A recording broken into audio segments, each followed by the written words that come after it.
Now, all the action and excitement of Full Court Friday.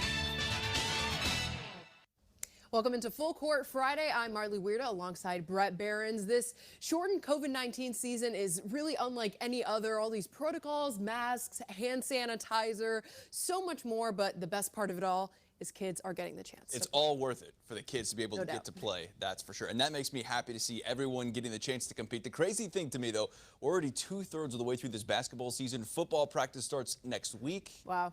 It's going to mix with basketball, and we start our coverage in Effingham with the 10-0 undefeated Hearts hosting Muhammad Seymour. This game tied all night. Braden Finch knocks down the three. Then the Hearts want one of their own. Dalton Fox feeling it. Eli Warren working his way inside there for a two-pointer as well. Competitive, physical game in Effingham. Fast forward, tie game late. Warren nails one at the charity stripe to give the Bulldogs a 1-point lead. 4 seconds left. Flames down one. Parker Wolf, he's the guy you want with the ball in his hands, but he can't get it to go. Finch is pumped up, lets out a big yell, and the Bulldogs pull the upset. 62-61 the final. Got to be worried about Parker Wolf. He's one of the best kids we see, not just in the conference, but in the downstate area. And we just had great help defense. Everybody kind of followed their role. Braden Finch was excellent off ball in his rotations and secured rebound. That was the key there. It's huge, especially with them being undefeated and this being our senior year and everything. Like, obviously, we want every single one, and we're going to go try to win every single one. What a way to start off the show. And two topless stepping up to face Mattoon. And off the inbound pass, Evan Werment nails the shot from three.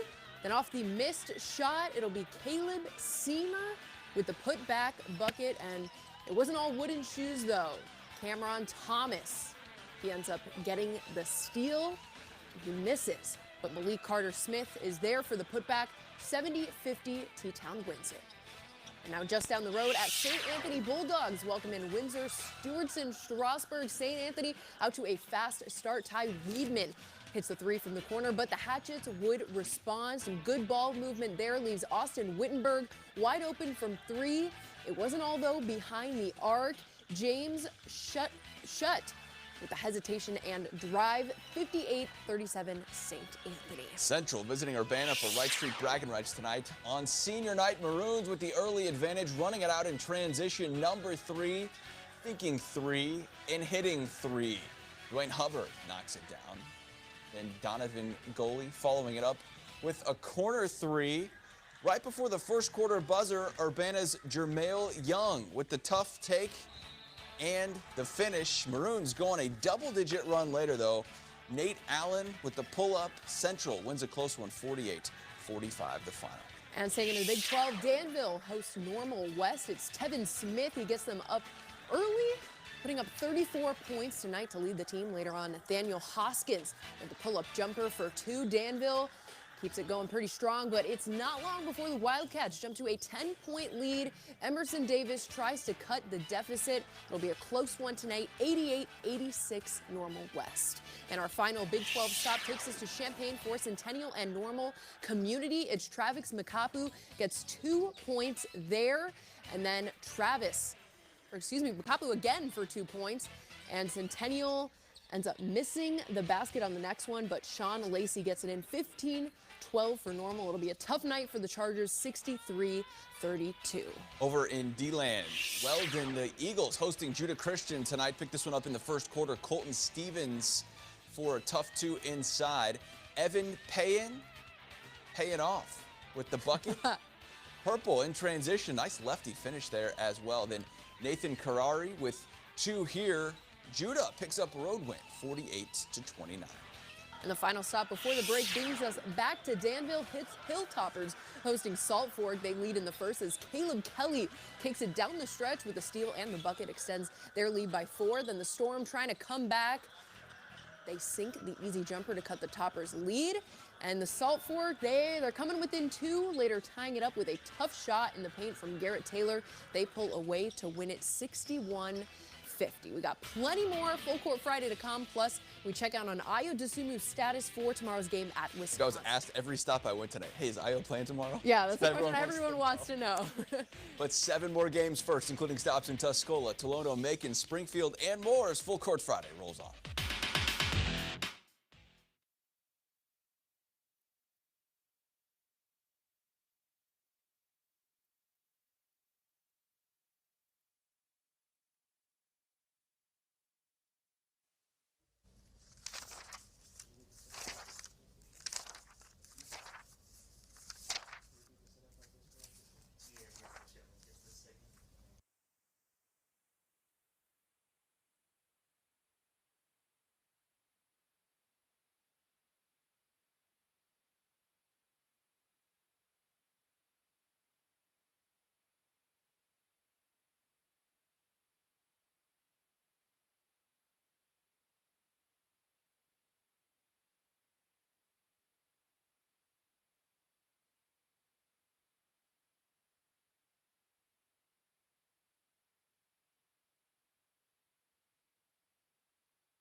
There we go. Now they can hear us. Couldn't hear us on there before. They couldn't hear us before? No. They're just talking to We're just nobody. talking to no one. Just talking to ourselves there. Sorry. Talking about weird senior nights, all sorts of things.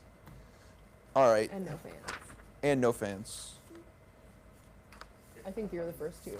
Yeah, we go 2-2s here. Yep. All right, welcome back to Full Court Friday. Senior night in Tuscola. 6 Warriors recognized. Junior Jalen Quinn, not one of them, but he's trying to send them out with a win. Able to keep his balance in the paint and finish. 26-14 for the junior D1 recruit. Then the Warriors doing it with defense. Grant Hardwick with the steal. Run out on the other end. The Cardinals came to play tonight, though. Really impressive night for MJ Murphy with the 3 from the left side right before the half. He's saying, hey, I'm taking my defender one-on-one, between the legs dribble. Tough fadeaway, and the foul gets it to go. 65-56, Warrensburg picks up the road dub. Monticello on the road visiting Unity in an Illini Prairie Conference game. Rockets hot from deep early. Senior Nate Drennan, hello from the outside. Then Drennan hits Damian Knoll, hello from the other side. You picking up what I'm doing there? I hear Okay, you. dad jokes. Sages respond, though. Dylan Ginnelich with the 3 of his team high 13 points. More from the junior guard a few minutes later. And Monticello, the tough 2-point win, 42-38. And St. Thomas More makes the trip to Bloomington to face Central Catholic. Dawson McGreeny finds Avery Hughes for the 3. Nice bucket there. Then Blake Staub drives in and gets the layup for 2. Later on, Ryan Hendrickson finds Patrick Quanstrom for the basket down low. Stab is at it again with the 3 later on. 84-74, Sabres fall in double overtime. And we go to Chillicothe as Rantoul makes a long trip to River City. Angel Soto dials up a 3-pointer from the right wing. Moments later, Lorenz Lee is going to do the same with a triple from the left wing. It's raining threes there, and then some nice passing. It'll be Cody Schulter to Jackson Adkins for 2, but IVC wins it 97-59. In Macon, Meridian matches up with Shelbyville in a CIC contest. Here's Riley Day to Graham Meisenhelter for the layup. Shelbyville Rams trying to do something with it. Mason Miller to Kyle Cole for the first 3 of the night. Hawks, big time performance from them. Drew Hurlbrink answers with the floating 2 down the center, and they go on to win it tonight by a final score of 54-47. Southeast looking for the upset, visiting Sacred Heart Griffin. Elliott Green for the Cyclones, cutting back door for the reverse layup. They've been good this season, ranked number 1 in 2A for several weeks. James Dent for Southeast, pump fakes, drives baseline for the tough 2. Elliott Green again for 3 for SHG, but Southeast smelling upset tonight. Ken Banks driving to the basket, finishing in traffic, and they indeed do just that, 64-62. And our last prep stop takes us to Rochester. It'll be the Rockets. Ryan Wilson hits a 3 from the fadeaway. Then Brandon Merritt to Angelo Bernal for the 2-point layup. And Justin Johnson passes to Elon Mondi for a 3-pointer. This is a close one here as U-High wins it 65-51. All right, prep highlights put to bed. We're checking in with the 5th-ranked Illini next. A national finalist award for one player announced today, plus hear from the team how they're handling a tough end of the season on the road. That's next. That should still be open. All right, so since everyone missed what we talked about earlier, Marley, we can... Maybe we'll recap a little. We can rehash that. Biggest question I got tonight is Io DeSumo playing tomorrow? You'll have to find out. Waiting 3 minutes in this break to know that. Look, I really don't expect him to play tomorrow. I don't even know if he's on the trip. Yeah, no pictures of him getting on the plane. And this is the thing. I was talking to a couple people about this tonight out at games. Wouldn't you want to troll Wisconsin a little bit? Like, if he was on the plane, even if he's not playing, don't you put a picture of him up there? Because you know they're looking at that. 100%, yes. They have like one guy that's working for Wisconsin that's like looking at all things Illinois to figure it out. For sure. So that tells me that he's not on the plane. You can tell he wants to play. Of course he wants. Yes. And could he physically play? Maybe, but you know there's an athletic trainer somewhere that's saying, hey, not today. The goal isn't to beat Wisconsin for Illinois, right? The goal is to be ready for the Big Ten tournament and NCAA tournament, which is a couple of weeks away.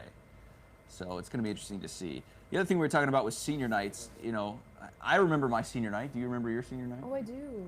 High school, college, all that. Just be, a little weird. But like I said, I think it's okay to be missing some things. But the overarching thing out of it all is that we're just glad that they're playing. Right. I think all things considered. Sure, there's not a crowd. Sure, there's not a band. Sure, it's not this environment that there usually is at basketball games, but wouldn't we much rather be here than where we were a couple months ago? Yeah, and we've talked at length about missing the environment at State Farm Center and all that. Yeah. Which is true, and fans definitely miss that, and we miss that. That juice and energy. But like you mentioned, there would have been a ton of energy in Effingham tonight. See Muhammad Seymour play the Hearts. I miss like the high school student sections because they love the camera. You would walk in and they would be like, hey, get us. Yeah. You just got to point the camera at them, and they're all over that, which is so much fun. I miss it. The bands, because the band isn't, the Marching Illini band is good at the games. Like, it's not quite the high school band, the kids going crazy.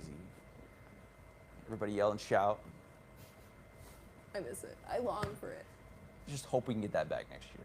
Yeah. And I can't believe we only got 2 more weeks left. Like, that's crazy. It flew by. That's the crazy part. And then football, March Madness. Here we go. Kofi Coburn is a top 5 center in the country. The Illini sophomore was named a finalist for the Kareem Abdul-Jabbar Award today that recognizes the nation's best big man. Kofi is joined on the list by, of course, Iowa's Luka Garza, Purdue's Travion Williams, USC's Evan Mobley, and Western Kentucky's Charles Bassey. Everybody wants to know, is Io playing tomorrow? I don't Without a doubt. I don't have the answer. I would say no, but he surprised us last year and we didn't think anybody played Penn State, and he did, and he went out and won the game. Illinois playing its 4th game in 8 days tomorrow at Wisconsin. 3 of them have been on the road, and that's where the team will finish its final 3 games. It's been a grind, COVID-19, injuries, senior night, emotions, everything else, and scheduling changes first and foremost, but Brad Underwood says he's trying to take it all in stride. Are we trying to film here? No, we'll be No, okay. I think the rest is you.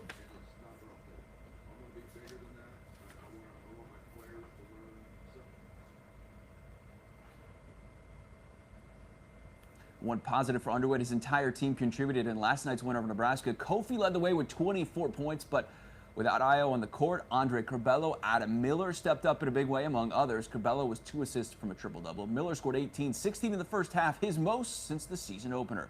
And here is the matchup, 17-6 Illinois at 16-8 Wisconsin. The Badgers ranked 23rd. Remember, they were number 4 in the country at one point this season. 1 o'clock on ESPN.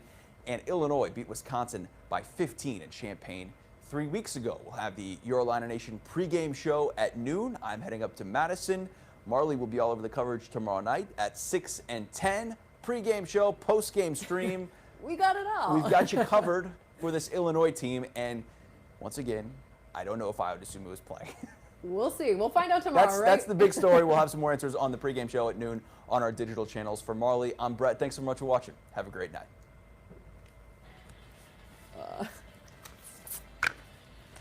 All kinds of time. Straight to the recycling. Where the heck did Paul go? Just what I wanna sneaking know. away with our iPad. All right, I got to do morning sports. Do you want me to start on? Can you go roll a pilot web for me, store? please? What? Can you go roll a pilot for me, please? Oh, yeah, I forgot yeah. to do it before you ran out here. Let's just leave this here for morning sports. I'll just do it right here. And let's do the Illinois thing we just did. The little block there, Vosat and board. You gonna make it there? I don't know how you all do that stuff. It just got stuck on my necklace, so it was like. Ooh. Let me go record. Thank you.